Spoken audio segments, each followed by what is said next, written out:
Oke, jadi ini Toyota Alphard. Jadi ini Alphard yang versi ATPM ya. Jadi untuk panjangnya sendiri cukup spesial. Kalian bisa lihat sendiri ya. Ini.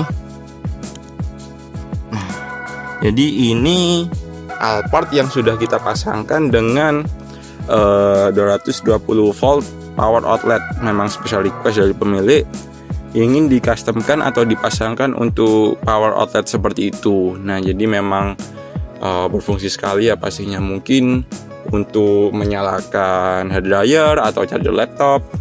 Di sini kita ada socket tester. Kita tes untuk tegangan dari power outlet ini. Nah,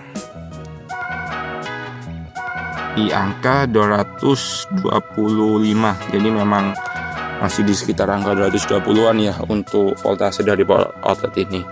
Jadi memang bisa di custom sesuai keinginan kalian untuk kapasitasnya seperti itu.